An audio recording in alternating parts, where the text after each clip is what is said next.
Merhabalar Ahmet Bey ve Muharrem Bey. Hoş geldiniz.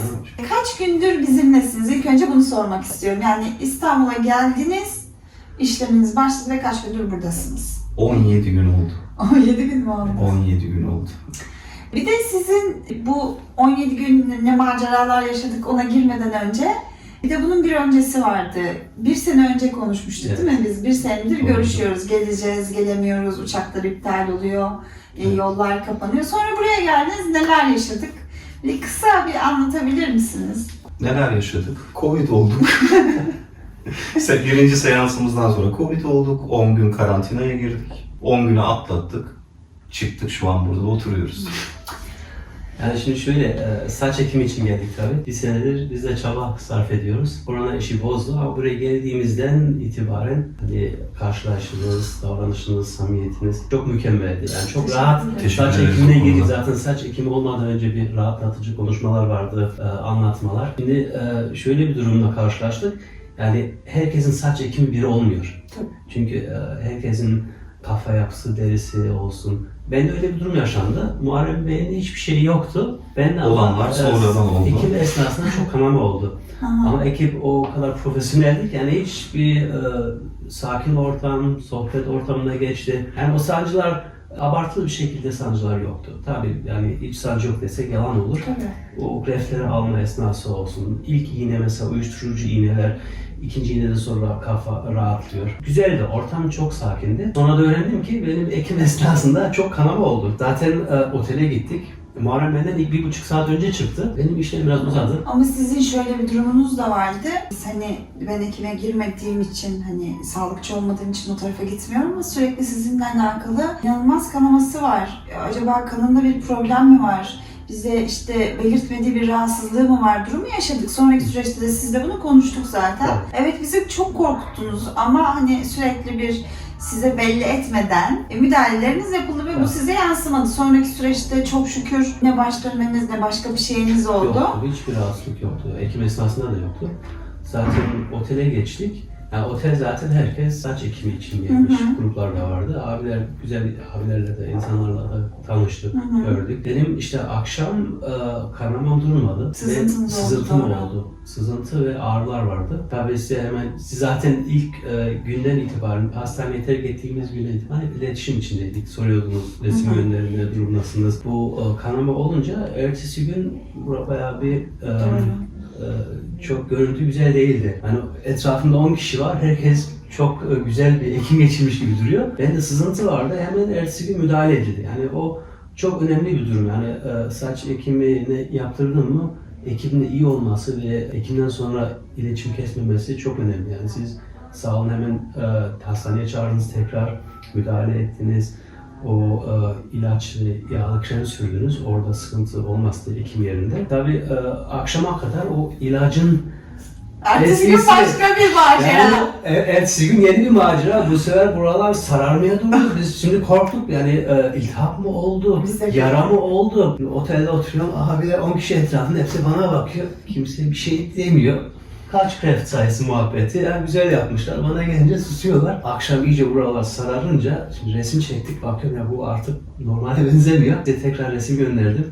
Hemen pazar günü yani 3. günde hemen yıkama esnasında dediniz. Bakalım bir ilacın etkisi olsa gerek dediniz zaten ama insan yine aklına başka Tabii. şeyler geliyor. Bir de tanımıyorsunuz yani %100 kimse kimseye güvenemiyor. Hani bizler bu tarz binlerce vaka görmüş oluyoruz. Sizin ilk yaşadığınız şey. Evet. Çok Yani normal. güvenle alakalı bir şey. Tabii biz size o samimiyeti duyduk ama şimdi başka kişiler de derse ya bu kesin iltihap dedikçe, herkesten o lafı duydukça biz tabii bir tuhaf Gerildiniz, olduk, doğru. gerildik. Normal bir durum. Ondan sonra zaten size geldiğimizde rica ettim yani eğer mümkünse normal 4. günde dönüşümüz vardı. Dedik ya Almanya'da zaten Paskalya tatiliydi. Hı hı. Hani eğer bir sıkıntı olursa orada doktora ulaşamayız, hani sıkıntılarla karşılaşmayalım diye rica ettik. Kalma sürecimizi uzatabilir miyiz diye. Siz de Bu da sağ yeni olun. bir macera. Macerayı açtı. Yani sağ olun siz ilk yıkamayı biz yapalım dediniz. Evet. Sıkı ekim vardı, saçlar çok sık ekilmişti. Yani sonradan bir yara olmasın diye sağ olun kırmadınız, uzattık. Tabii bizim dönüş biletimiz belliydi. Pazartesi dönüş yapacaktık. Hı hı. Biz önceden korona testimizi yaptık. Hı hı. Testlerimiz negatifti. Negatif. Tabii biz bu süre uzatınca uçak biletini iptal ettik. 3 gün sonra bilet aldık. Hı hı. Ondan önce tabii 48 saat önce negatif test gerektiği için Almanya için bir test daha yaptık. Bu sefer Muharrem'inkisi pozitif çıktı, benimkisi negatif.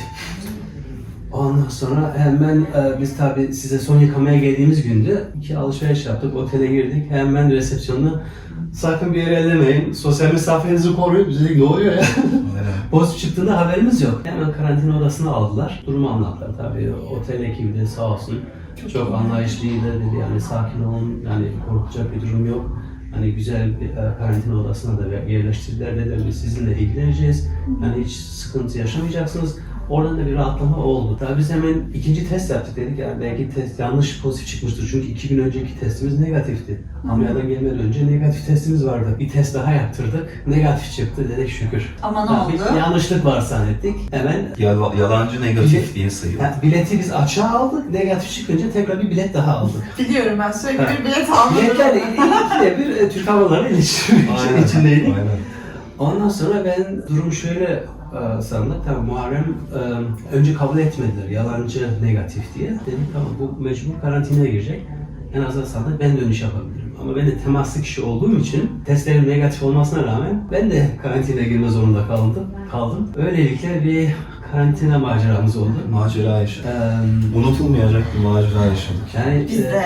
şansa otel ekibi hani cidden isim verebiliyor muyuz? bilmiyorum. Verebilirsiniz Hani rahat olun. Zehra Hanım olsun, Yunus Emre Bey olsun çok güzel ilgilendiler. Hani kahvaltımız olsun, her şey, ikide bir arayıp sormalar, ne durumdasınız, nasılsınız? Yani çok Minnettarız o konuda. Ama yani gerçekten biz gelen kişilere hasta deriz ama hani aile bireyimizdir aslında gelen kişiler. Sağ olsun bizim kendi ekibimiz haricinde yönetim, genel yönetim işte transferinden tutun araca kadar işte onun haricinde karşılaması, oteli yani en ufak herkes birbirine destek oluyor burada. Bir de sizin durumunuz biraz karışık olduğu için olabildiğince fazla da dikkat etmeye çalıştılar moraliniz bozulmasın, enerjiniz düşmesin diye. Çünkü ilk gelemediniz, sonra geldiniz Türkiye'ye. Sizin sızıntınızdan dolayı kafanızda enfeksiyon olacak korkusuyla anında müdahale edebilmek için size burada kalın dedik. Sizi yalnız bırakmak istemedi. Muharrem gide dönebilirdi. Sağ Evet, olsun. evet. Yalnız bırakmadı beni. Yaktın beni falan. Ama sonra Öyle siz yaptınız. onu yaktınız. O Aynen. size 3 gün onun için kaldınız, o sizin için 10 10 gün gün kaldı. kaldı.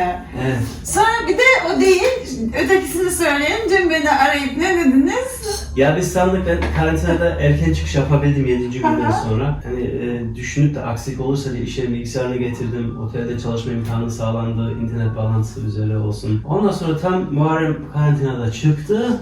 O akşam aksilik olacak ya ayağını burkutmuş. Aynen. Ertesi gün çarşıya gideceğiz diyor. Abi ayağım ben rahat hareket edemiyorum bir tuhaflık var. Ayağı sürünüyor böyle.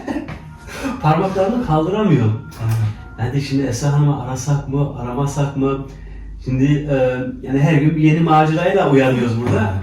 Dedik neyse artık iş işten geçti bir arayalım. Müdahale edilecek bir durumsa burada da onu baktırıp dönelim dedik. Başımıza daha neler gelecek bekliyoruz. Yani bugün şöyle işte saat için randevulaştık işte onda geleceğiz dediniz ya saat kaç dedim 18 geçiyor. Ben, ay bir şey gelmesin başlarına. Neredeler acaba diye böyle bir an telaş oldum sonra sizle konuştuk ya. Yani bazen oluyor bu. Hani hayat bizim planladığımızın çok ötesinde ilerliyor. Tabii ki saç ekimi çok başka bir şey. Standartları vardır, yapılacak teknikleri vardır. Giren ekibin profesyonelliği, bilgisi sizi tabii ki sağlık olduğu için her zaman korur. Sizi riske atacak bir şey yapmaz ama sonraki süreçte yaşadığınız şeyler planlanan bir şey değil. Yani sizin kendinizin de durup dururken sizin Covid olabileceğiniz, gerçi ben tahmin ediyordum. Çok gezmeyin, çok gezmeyin, çadırda durmayın, kapalı yerde sigara içmeyin diye. Hani kaçınılmaz sondu. Yani ben açıkçası söyleyeyim ekibim ve biz yani ben öyle söyleyeyim. Enerjiniz çok güzel. Çok teşekkür ediyorum. Gerçekten çok seviniyorum. Hani Biz sizin teşekkür gibi ediyoruz birilerinin çünkü tanıdığı Her şey için. için biz teşekkür ederiz. Evet, yani saç ekimi sade işin içinde değil, sizin bu olaylardan sonra verdiğiniz destek, bilginiz, samimiyetiniz bunlar çok önemli. Yani bu bizim açımızdan yani bir şükür ettik. Yani demek ki doğru insanlarla karşılaştık. Aynen. Doğru yer için tercih ettiğimiz için. Yani saç ekimi dediğiniz gibi herkes yapıyor. Standart bir prosedürü var. Bizi yarı yolda da Abi bizi yarı yolda bırakabilirdiniz yani. bırakmadınız. Yani diyebilirdiniz tamam başınız çaresine bakınız. Aynen. Ama yok yani çok sağ olun Esra Hanım. Hani her aramamızda, her durumda hani İlgilendiniz. ilacımıza, vitaminimize kadar gönderdiniz. Yani çok teşekkür ederiz. Hani şansla hiç böyle bir semptom yaşamadık. Hani bu arada hiçbir eksi göstermedi. Hani ağrılarla da karşı karşıya kalabilirdik. Hani bir hapis durumu vardı. Onu da O da siz olduğunca güzel çalıştığınız için değerlendirdik. çok yaşamadınız Benim ama için siz fark çok etmedi, etkilendiniz evet. o durumdan. Tüm gün müzik dinledim, film izledim, Netflix sağ olsun. Yapacak hiçbir şey yok yani. Olsun, dinlenmiş oldunuz. Bir de hayatı olumlu taraflarından Yani bakalım. en azından Yani. strese girmedik. Saç ekimi yani stresten uzak durmak gerekiyor diyorlar ya. Bir de şimdi Rahat, 3 ay bir tatil de yapılmış yapınca sürecine. Almanya'da karantina zorunluluğum kalkıyor. Covid pozitif olduğum için. Gerçekten mi? Evet. O zaman iyi ki olmuşuz diyoruz. Yani 2 ay sonra bir tatile akarım ben. Buraya gelecekseniz eğer Yani. bekleriz, uğrarız. Ya gerçekten artık hani ofisinizi de biliyorsunuz, hastaneyi de biliyorsunuz. Bundan sonra saç ektirme değil de daha böyle ziyaretinizi bekliyorum. Bu arada kaçıncı gününüz bugün? Ekim 17. Yasin. 17 değil mi? 17. Hiç yani özellikle ekim olmuş gibi bir durumunuz yok. Enseler de iyileşmiş, ona da baktık. Yani o da güzel gidiyor. Yani her zaman şuna inanıyorum. Ben bir insan pozitifse, buraya gelip tam teslim oluyorsa çok güzel sonuçlar oluyor ki siz çok stresli bir rutin yaşadınız. Yani hani bunu herkes görsün bilsin istiyor diye çekim yapalım beraber dedik. Çünkü hani trajikomik bir olay içerisine Çok, girdik. çok. Yani bir sene öncesi ve 17 günlük ciddi bir macera yaşadık hep Yılmaz beraber. Erdoğan filmi olabilir Ya yani. gerçekten olabilir. Hani ben böyle siz aradığınızda sürekli böyle artık kalbim pırpır ediyor. Acaba ne olur? Acaba bir şey mi oldu? Acaba bir şey mi oldu? Siz başta çok korkuttunuz hani kafanızla ilgili bir problem olacak diye. Çok şükür tertemiz. Hiç ekim olduğu bile belli değil. Zaten o resimleri görseler anlarlar o ikinci gündeki Tabii. durumumla ve şu anki halim.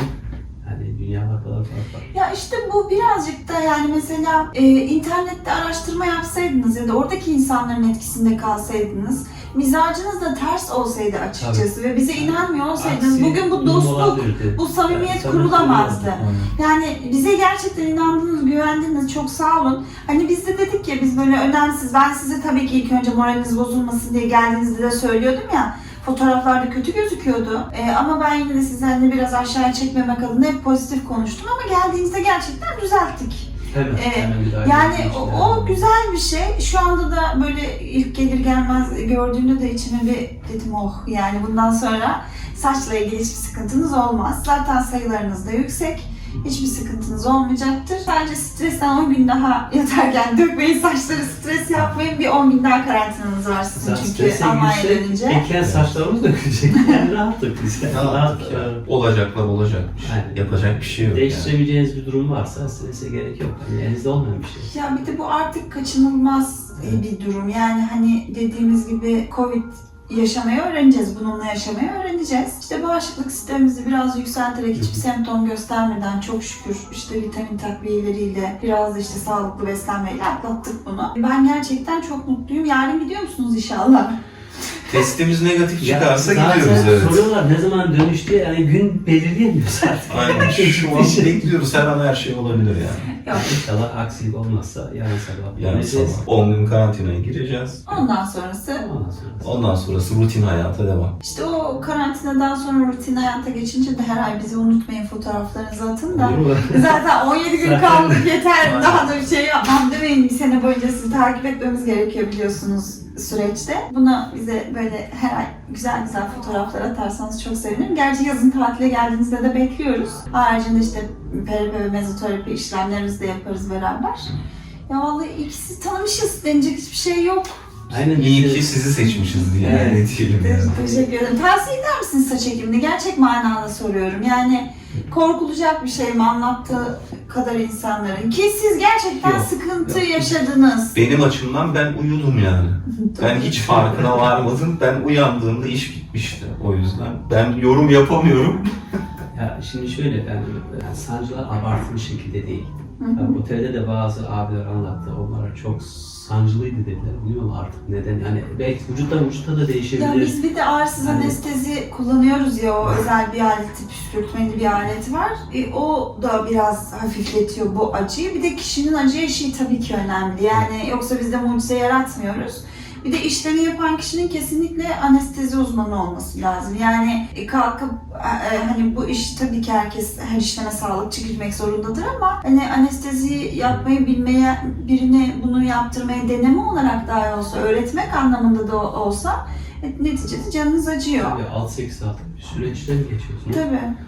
Yani şöyle ben herkese sizin bu yani gönül rahatlığını tavsiye edebilirim. Teşekkür ederiz. Zaten bizim tanıdıklarımız, eşimiz, dostumuz, Almanya'da herkes takip ediyor. Ne Soran durumdayız? olduğunda ilk adres Zaten resimleri de adresi biliyorlar. Hı hı. Yani ilk günkü resim, üçüncü günkü yani gelişmeleri tek tek gördüler. Hı hı. Yani herkes hani reklam, yani tek reklam olsun diye söylemiyoruz. Cidden samimi olarak söylüyoruz. Emin ellerde olduğumuzu onlar da gördü. Onlar diyor ki iyi ki böyle bir yerde insanlarla karşılaştınız. Yani biz çok değişik durumla karşı karşıya kalabilirdik. Doğru. Hani bir de neticede tabii bir sene sonra belli olur. Şu an sıkıntı yok.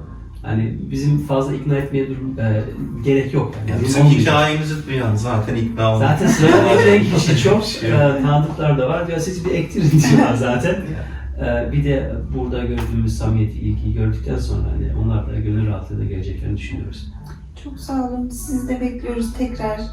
Yani Muhakkak geleceğiz. çıkın gelin, Muhakkak. çıkın gelin derler. Muhakkak olasılık geliyoruz. Yani her geldiğimizde görüşürüz inşallah. İnşallah. Hani burada tatil amaçlı olur. Yani inşallah bir daha bir İnşallah. Helalleşme amaçlı. karşılaşmayız.